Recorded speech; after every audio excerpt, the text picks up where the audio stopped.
Hai, Assalamualaikum warahmatullahi wabarakatuh. Perkenalkan, nama saya Musdalifah dengan NIM A1C41909 dari Pendidikan Biologi 2019 Universitas Jambi.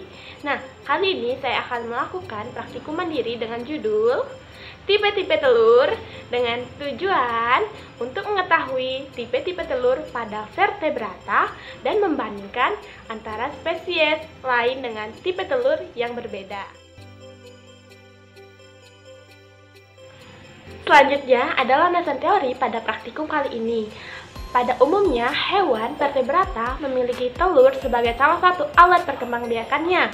Nah, telur yang dimiliki oleh hewan vertebrata berbeda bentuk, berbeda ukuran dengan yang lainnya. Contohnya antara katak dan apes. Nah, bentuk dan ukurannya pasti berbeda. Dan juga pada hewan vertebrata lainnya. Perbedaan ini dapat kita lihat dari vitellus atau yolk yang dimilikinya. Telur, sebelum menjadi telur ada proses ovum dalam ovarium yang disebut dengan ovogenesis. Nah, proses ini meliputi perubahan oogenia menjadi ovum. Pada ovogenesis tidak ada perubahan seperti pada spermatogenesis. Ovogenesis memasuki tahap tumbuh. Ini ditandai dengan ketika makhluk hidup mencapai atau menjelang usia dewasa kelamin. Nah, pada tumbuh ini ditandai dengan adanya isi sitoplasma. Oogenium bertambah banyak oleh kuning telur, berkembangnya membran, zona polisida, dan poliriferasi sel-sel folikel. Selanjutnya ada perkembangan embrio yang diawali oleh proses impregnasi, di mana sel telur atau ovum ini dimasuki oleh sel spermatozoa. Nah, di dalam fertilisasi internal merupakan fertilisasi yang berlangsung di dalam tubuh hewan betina. Oleh karena itu, ovum dan sperma berada dengan jarak yang sangat dekat di dalam satu saluran kantung. Maka peluang terjadinya fertilisasi jauh lebih besar dibandingkan dengan fertilisasi eksternal. Untuk mengantarkan spermatozoa ke dalam ovum, nah, hewan tubuh betina diperlukan adaptasi oleh sistem reproduksi baik jantan maupun betina. Selanjutnya ada bagian-bagian telur. Yang pertama ada cangkang. Nah, cangkang ini berfungsi sebagai pelindung utama telur dan pada bagian ini juga memiliki pori-pori untuk keluar masuknya udara. Nah, yang kedua ada membran cangkang. Nah, merupakan selaput tipis di dalam cangkang telur. Pada salah satu ujung telur, selaput ini tidak tertempel pada cangkang sehingga membentuk rongga udara. Nah, yang ketiga ada fungsi rongga udara di mana oksigen bagi embrio. Nah, yang keempat ada keping germinal atau zigot, merupakan calon individu baru. Nah, yang kelima ada yolk, adalah cadangan makanan bagi embrio. Yang keenam ada putih telur atau albumin yang berfungsi sebagai pelindung embrio dari goncangan dan sebagai cadangan makanan dari air. Nah, yang ketujuh atau yang terakhir ada kalaza atau tali kuning telur yang berfungsi untuk menahan telur agar tetap berada pada tempatnya dan menjaga embrio agar berada di atas bagian kuning telur. Nah, selanjutnya ada tipe-tipe telur berdasarkan banyak vitellusnya. Berdasarkan banyak yolk atau vitellus di dalam sitoplasma, telur dibedakan menjadi 4. Yang pertama ada telur oligolesital, telur mesolesital, telur polylesital, dan yang terakhir ada telur megalesital. Nah, yang pertama, telur oligosital memiliki vitellus yang sedikit, sel telurnya sedikit, hampir sekali tidak mengandung yolk. Keadaan ini dijumpai pada bangsa mamalia dan manusia. Nah, yang kedua ada mesolesital, di mana vitellusnya sedang dan sel telurnya mengandung cukup banyak yolk yang tersebar, tetapi banyak yang tertimbun di daerah vegetal. Keadaan ini pada sel telur pada bangsa amfibia dan Pisces.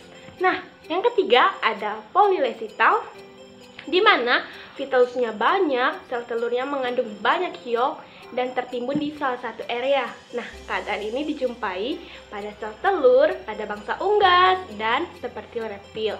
Nah, yang keempat ada telur megalesital atau telolesital ekstrim, di mana jumlah yolknya sangat banyak sehingga inti dengan sedikit sitoplasma terdesak ke atas permukaan telur.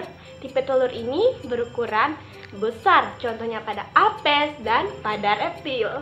Selanjutnya ada tipe-tipe telur berdasarkan sebaran vitalusnya, terbagi menjadi 3. Yang pertama centrolecital, yang kedua isolecital, dan yang ketiga ada telolecital. Nah, yang pertama ini telur centrolecital, di mana yolknya terhimpun pada bagian dalam telur dan sitoplasma sebagai tempat selaput tipis pada permukaan telur dengan pulau-pulau di sitoplasma pusat telur. Nah, contohnya pada telur arthropoda.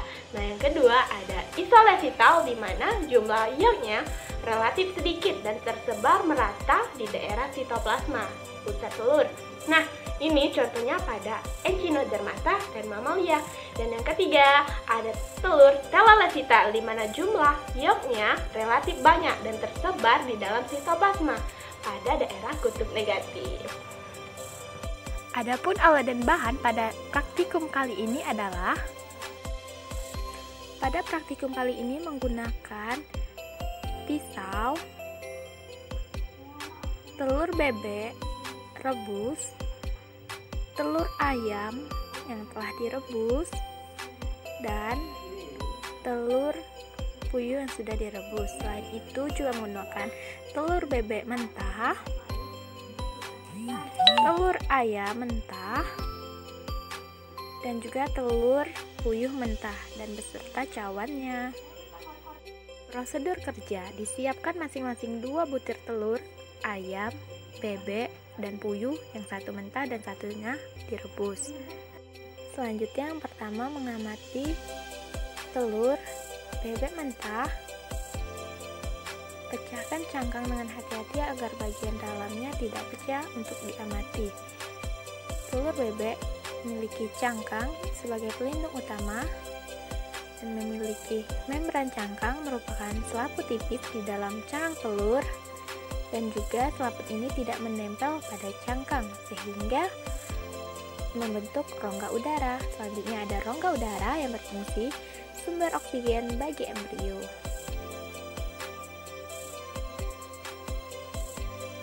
Nah, pada bagian dalam terdapat putih telur atau albumin yang berfungsi sebagai pelindung embrio dari goncangan dan sebagai cadangan makanan dan air.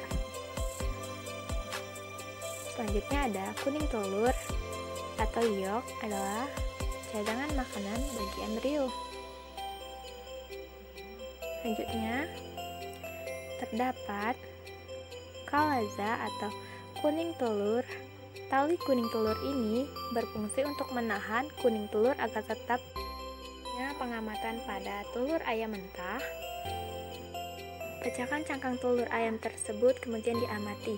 Pada ayam terdapat cangkang telur sebagai pelindung utama telur, dan membran cangkang merupakan selaput tipis di dalam cangkang telur, dan pada salah satu ujung telur, selaput ini tidak menempel pada cangkang sehingga membentuk rongga udara. Nah, rongga udara ini berfungsi sebagai sumber oksigen.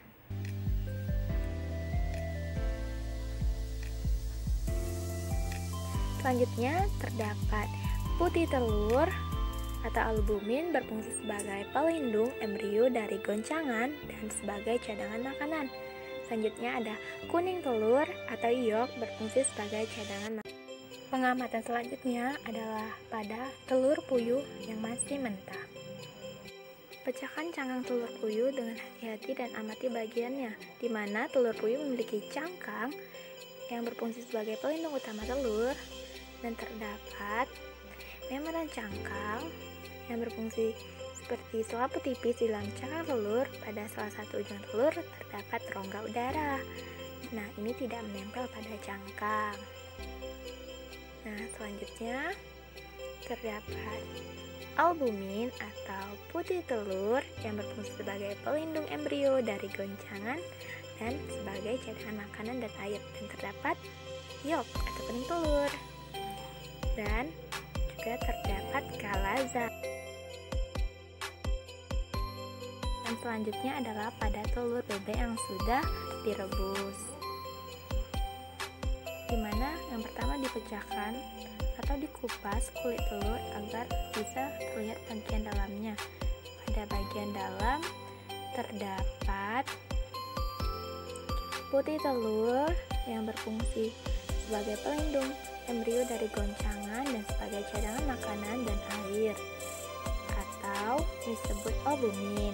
Nah, yang kedua ada kuning telur atau iok yang berfungsi sebagai cadangan makanan bagi embrio. Selanjutnya, pengamatan pada telur ayam yang sudah direbus. Nah, kupas kulit dan pada telur ayam juga terdapat cangkang dan membran yang berfungsi seperti selaput tipis di dalam cangkang telur. Nah, pada salah satu ujung telur, selaput ini tidak menempel pada cangkang sehingga membentuk rongga udara.